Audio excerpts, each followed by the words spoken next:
बिस्मिल्लाहिर्रहमानिर्रहीम। स्टूडेंट्स, आज हम थोड़ी सी बात करेंगे कि बोर्ड एग्ज़ाम को आप किस तरह से अच्छा प्रेजेंट करके अच्छे मार्क्स ले सकते हैं। तो tips to attempt the board exam. सबसे पहले हम बात करेंगे बबल शीट की, जिसको आप OMR शीट भी कहते हैं। इसमें आपने 2 से 3 चीज़ों का ध्यान रखना है कि जो चीज़ें आपसे वर्डिंग में पूछी गई हैं, जैसे रोल नंबर है, यहाँ पे आप लिखेंगे तो ये रोल नंबर आपको यहाँ पे इसको बबल्स में भी फिल करना पड़ेगा। अब इसमें आप एक कॉलम में एक ही बबल फिल करेंगे, दूसरा डिजिट दूसरे कॉलम में, तीसरा डिजिट तीसरे कॉलम में। इसी तरह यहाँ पे आपको नजर आ रहा होगा ये पेपर वर्जन लिखा हुआ है या वर्जन नंबर। आपके पास OMR शीट के ऊपर ये पेपर कोड भी हो सकता है, इसको भी जरूर फिल करना है, क्योंकि इसके बगैर एग्जामिनर को पता नहीं चलेगा कि आपका कौन सा पेपर था। Then you have to follow the instruction strictly. इनमें आपने बहुत क्लियरली बताया गया है कि किस तरह से आपने सर्कल को फिल करना है, किन किन मार्कर से, किस किस इंक से, यानी ब्लू और ब्लैक से आप इसे फिल कर सकते हैं।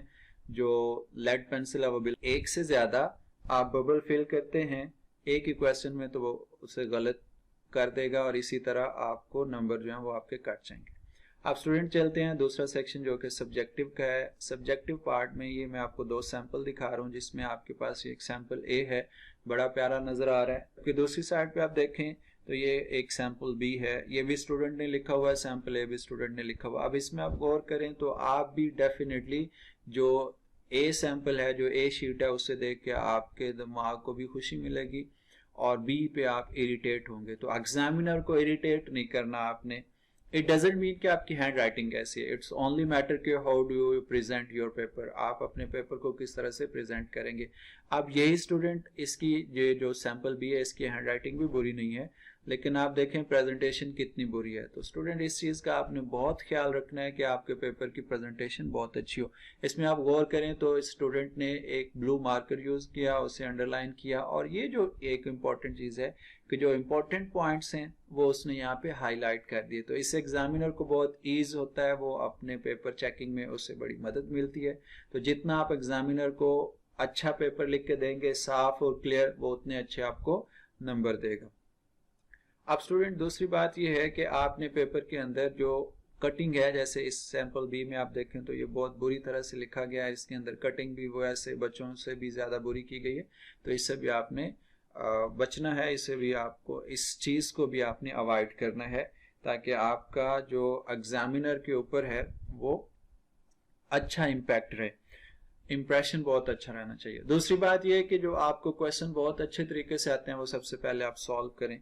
इसी तरह स्टूडेंट ये एक टिप है आपके पास, ये बहुत, आप देखें इस सैंपल में आपके पास बड़ी अच्छी प्रेजेंटेशन है, बेहतरीन चीजें उसने बयान कर दी स्टूडेंट ने।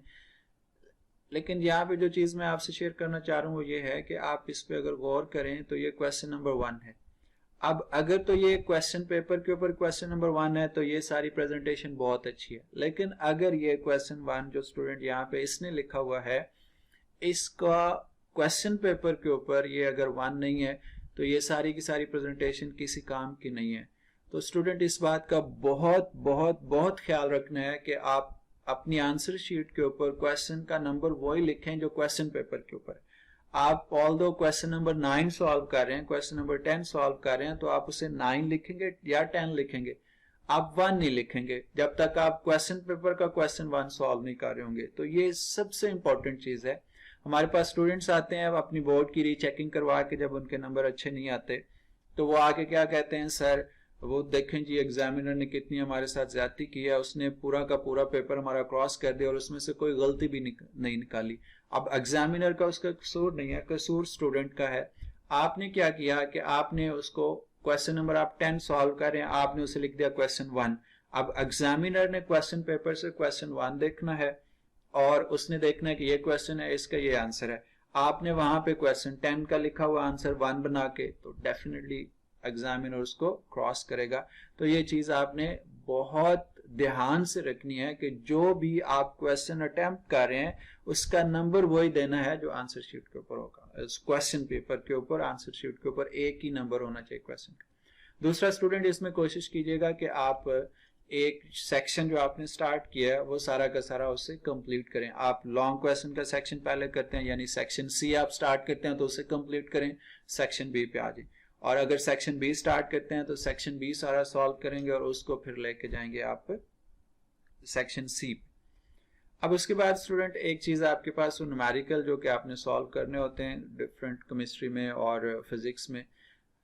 अब इसमें आप देखें तो ये एग्जाम्पल है, इसमें आप इस तरह से एग्जामिनर को बताएंगे तो उससे बड़ा अच्छा लगेगा। इसमें आप एक चीज़ और ऐड कर सकते हैं, यहाँ पे टू फाइंड के बाद आप फार्मूला लिख सकते हैं और यहाँ पे सोल्यूशन के बाद एंड पे रिजल्ट जरूर मेंशन करेंगे कि ये हमारा रिजल्ट था इस क्वेश्चन का जो आपने डिमांड किया था।